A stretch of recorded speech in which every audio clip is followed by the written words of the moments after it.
Hello friends, I am Trambak Nayak. Welcome back to our channel Biniyog. আজকে আমরা একটা এমন শেয়ার নিয়ে আলোচনা করব যে শেয়ারটি প্রায় 16.5% বেড়েছে। দুপুর 12টা পর্যন্ত একই জায়গায় দাঁড়িয়েছিল, তারপরে হঠাৎ করে শার্প মুভমেন্ট আসে। তো একটা খবর আসার পর থেকেই শেয়ারটি বাড়তে শুরু করে। তো দিনের শেষে প্রায় 16.5% ওপরে ক্লোজ করেছে, প্রায় 17-18% পর্যন্ত বেড়ে গেছিল। তো শেয়ারটির নাম হচ্ছে বাটা ইন্ডিয়া লিমিটেড। তো বাটা ইন্ডিয়া লাস্ট 20 ইয়ার্সে হায়েস্ট মানে একদিনে বাড়লো 16.5%। এত সিঙ্গেল ডেতে কোনো দিন বাটা ইন্ডিয়া বাড়েনি। তো তার মেন 3টে কারণ আছে।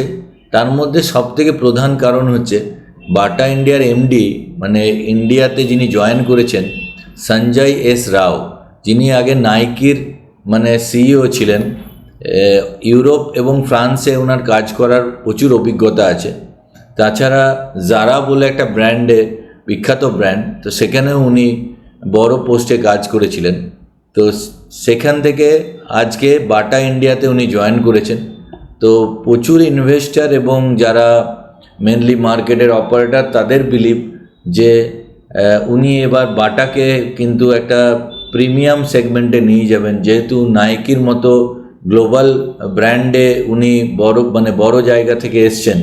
তো বাটা মেনলি আমরা আমাদের পারসেপশন যে স্কুলের বাচ্চার জুতো বা বয়স্ক লোকের ব্র্যান্ড হিসেবে বাটা পরে। যেমন বাবাকে দেখতাম যে মোকাসিনো বাটার একটা ফেভারিট ব্র্যান্ড পছন্দ করতেন বাবা। তো সেইভাবে কোনো কলেজ গাই বা ট্রেন্ডি বা জেনজি, আজকের জেনারেশন যেভাবে স্নিকার্স এবং ক্যাজুয়াল শ্যু পরে, তো সেইভাবে বাটা সেই সেগমেন্টে কিন্তু খুব একটা মানে বাটার চলাচল ছিল না।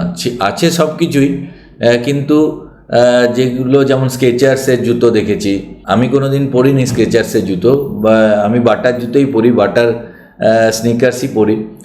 কিন্তু পাশ দিয়ে, শোরুমের পাশ দিয়ে দেখতে দেখতে যাই, তো প্রিমিয়াম সেগমেন্ট স্নিকার্স যেগুলো আছে স্কেচার্স বা অন্য কোম্পানির, ইভিন রিল্যাক্সও, ক্যাম্পাস ওয়্যারেরও কিন্তু ভালো ভালো কালেকশন, কিন্তু সেই জায়গায় বাটা একটু পেছিয়ে ছিল। তো এবার যেটা মনে করা হচ্ছে যে সঞ্জয় এস রাও আসার পর কিন্তু বাটা এবার আগের থেকে মানে এই স্নিকার সেগমেন্ট, মানে জেনজি যে সেগমেন্ট পছন্দ করো সেই সেগমেন্টে ভ্যারাইটি অফ প্রোডাক্ট আনবে এবং আরও সেলস বৃদ্ধি পাবে এবং গ্রোথ বৃদ্ধি পাবে। আমি জাস্ট আপনাদের স্ক্রিনে দেখাচ্ছি, মেনলি এই ভদ্রলোকের জন্যই আজকে মানে বাটাতে এত হালচাল আর কি। Former Nike executive Sanjay S Rao, ইনি ছিলেন নাইকি এক্সিকিউটিভ এবং জারাতেও উনি কাজ করেছেন।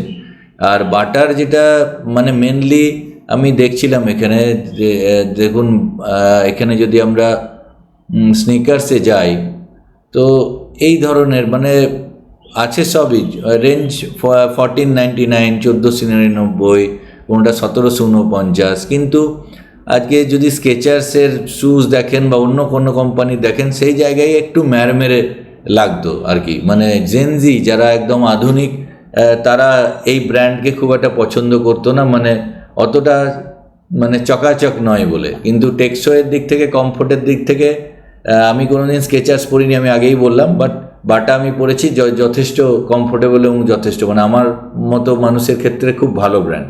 তো এবার মনে করা হচ্ছে যে এই সেগমেন্টে আরও ভ্যারাইটি আসবে, যেটা বাটাকে আরও ওপরের লেভেলে নিয়ে যাবে এবং যেটা দেশের, বাটা কিন্তু আজও দেশের 1 নম্বর ব্র্যান্ড।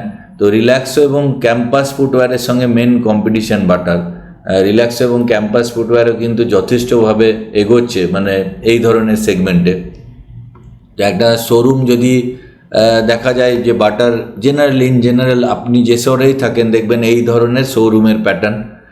তো এখানে এই সেগমেন্টে কিছু লেডিস সেগমেন্ট থাকে, কিছু জেন্টস সেগমেন্ট থাকে, কিছু মানে পাওয়ার রেস শ্যু বা যেটা স্পোর্টস সেগমেন্ট থাকে, আর এই একদম লাস্টের দিকে বাচ্চাদের সেগমেন্ট থাকে। তো এই রকম ডিজাইনেরও কিন্তু এবার বাটাতে চেঞ্জেস আসবে। এই দুটো কারণ ছাড়াও আর একটা কারণ, বাটা রিব্র্যান্ডিং এবং এআই অটোমেশনের মানে কার্যকরিতার ফলে বাটাকে আরও নতুনভাবে সাজানো হবে। কারেন্টলি আমি দেখছিলাম বাটা নিয়ারলি 2000 স্টোর ইন্ডিয়াতে আছে। তো 2027-এর মধ্যে আরও 200টা স্টোর বাটা ওপেন করবে। তাতে এআই এর থ্রু রিসার্চ চালাচ্ছে যে ফোরকাস্টিং সিস্টেমে যে কোন ধরনের সেগমেন্টে কাজ করলে মানে প্রোডাক্ট নিয়ে এলে জেনজি আরও বেশি আকৃষ্ট হবে, এই ভাবে মানে ইনফরমেশন সাজানো হচ্ছে। তো এই 3টে কারণের জন্যই কিন্তু আজকে বাটাতে এরকম জাম্প এসছে। তো আমরা যদি চার্টে যাই, দেখুন এখানে বাটা ইন্ডিয়ার চার্ট খুললে এখানে আমি একটু বড় করে দিই, আজকেই প্রায় 16%-এর মতো জাম্প, 16.42%-এর জাম্প এসছে। এটা যদি 15 মিনিটসের চার্টে যান তাহলে যেটা আমি বললাম, দেখুন একদম সকাল থেকে, আজকে 18 জুন, সকাল থেকে 9:15 থেকে 1:30 পর্যন্ত কোনো মুভমেন্ট ছিল না। তারপর থেকে ম্যাসিভ মুভমেন্ট, এখানে 1:30-এর পর থেকেই কিন্তু খবর আসে, তারপরে কিন্তু 16%, 16% আপ মুভ হয়।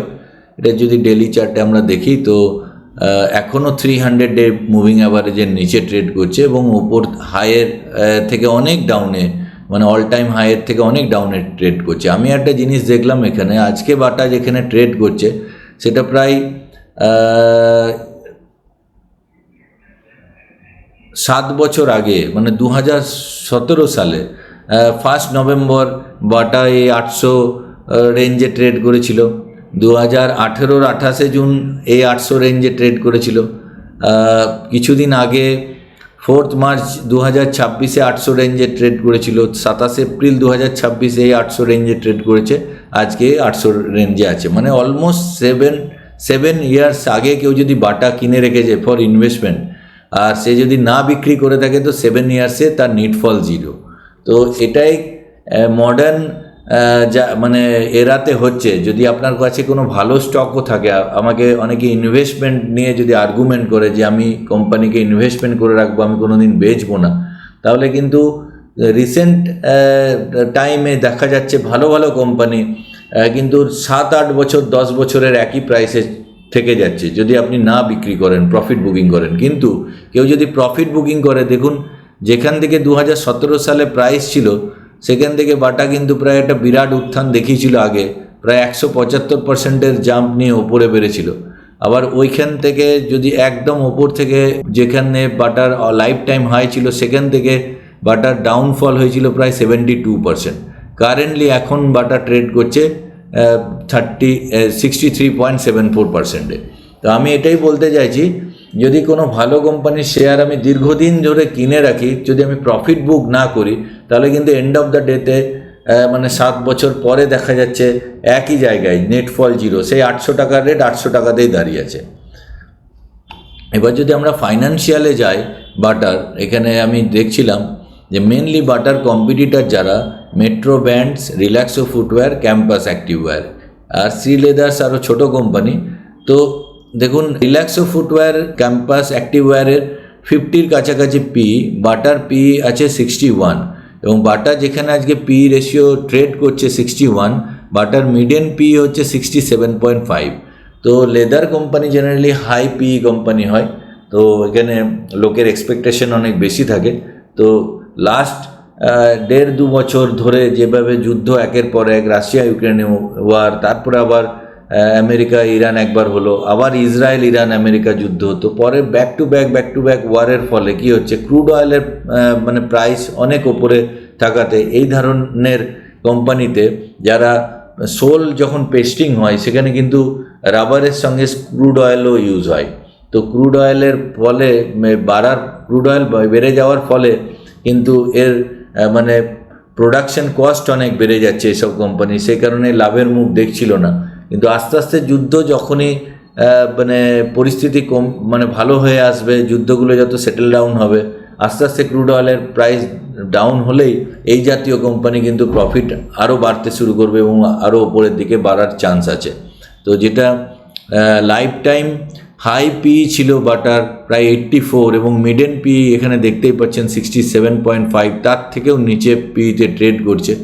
আর overall mid size mid cap company, 10,000 কোটি টাকার কোম্পানি, যেটা আমি দেখছিলাম কোয়ার্টারলি সেলস মার্চে 827 কোটি টাকা এসছে, জেনারেলি মার্চের সেলসটা বরাবরই কম আসে। যদি আগের বারেও দেখেন যে ডিসেম্বরে 2024-এ 918-র জায়গায় 788, তারও আগে দেখুন 903-এর জায়গায় 797। তো প্রত্যেকবার মার্চের সেলসটা কম আসে, কেননা ফেস্টিভ্যাল সিজনে কালী পুজো বা দেওয়ালির পর সেলস একটু ডাউন হয় এই জাতীয় কোম্পানির। তো এখানে সেলস একই আছে মোটামুটি মোরলেস। যেটা আমি দেখছিলাম নেট প্রফিট এখানে অনলি 2.21 crore। এটা দেখে অনেকে ঘাবড়ে যাবেন যে ডিসেম্বরের কোয়ার্টারে 66 কোটি টাকা প্রফিটের পর আবার 2 কোটি টাকার প্রফিট কেন? তো এটা মেনলি হয়েছে এই আদার ইনকামে মাইনাস আসার জন্য। তো আদার ইনকামে দেখছিলাম আমি যে এক্সেপশনাল আইটেমসে প্রায় 28 কোটি টাকা এখানে আদার ইনকামে মাইনাস ফিগার আছে, যে কারণে এখানে কোয়ার্টারলি নেট প্রফিট পড়েছে। এবং প্রফিট অ্যান্ড লস অ্যাকাউন্টেও সেম জিনিস হয়েছে। এখানে সেলস এসছে 3516 2025-এর জায়গায় 2026-এ কিন্তু সেলস আরও বেশি এসছে।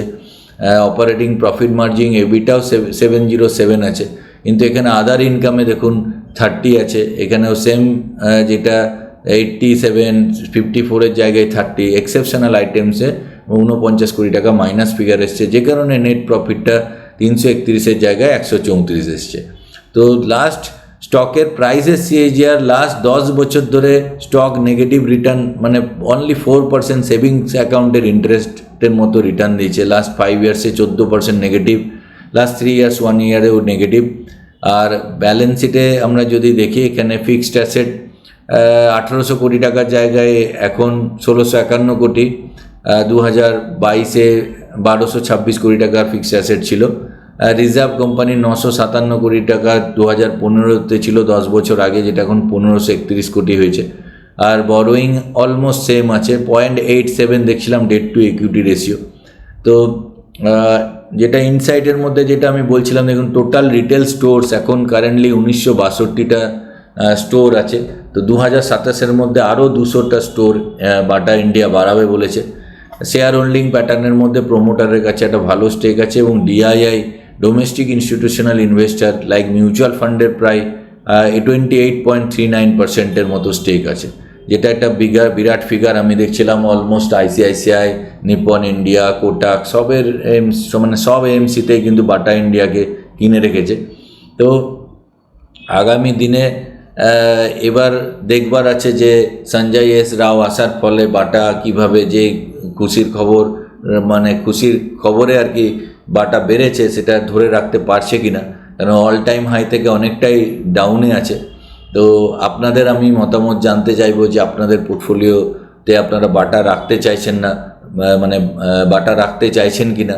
তো আমি এখানে কোনো রেকমেন্ডেশন করি না, আমি জাস্ট ওভারঅল একটা পড়াশুনোর হিসেবে, মানে রিসার্চের হিসেবে আপনাকে দেখালাম, একটা অ্যাওয়ারনেস ক্রিয়েট করার জন্য। আপনি কিনবেন বা পোর্টফোলিওতে অ্যাড করবেন না বাটা, যদি আপনার পোর্টফোলিওতে থাকে সেটা বিক্রি করবেন, সেটা আপনার একান্ত ব্যক্তিগত ব্যাপার। আমি কোনো এখানে মতামত দিই না, আমি জাস্ট এখানে আপনাদের শেখাতে চাই, আপনারা শিখতে থাকুন। আপনি আপনার ফাইন্যান্সিয়াল অ্যাডভাইজারের পরামর্শ নিয়েই যাবতীয় কেনাকাটা করবেন, মানে বাই সেল করবেন। তো আশা করি ভিডিওটি ভালো লাগছে। এই ধরনের ভিডিও দেখতে হলে চ্যানেলটিকে প্লিজ সাবস্ক্রাইব করে নেবেন, আর বন্ধুদের সঙ্গে শেয়ার করতে ভুলবেন না, কারণ প্রায় প্রত্যেক দিন সন্ধ্যে 7টার সময় আমি এই চ্যানেলে কোনো না কোনো ফাইন্যান্সিয়াল স্টক বা মিউচুয়াল ফান্ড রিলেটেড ভিডিও নিয়ে আসি। তো পরের ভিডিওতে আবার দেখা হচ্ছে। জয় হিন্দ, জয় ভারত।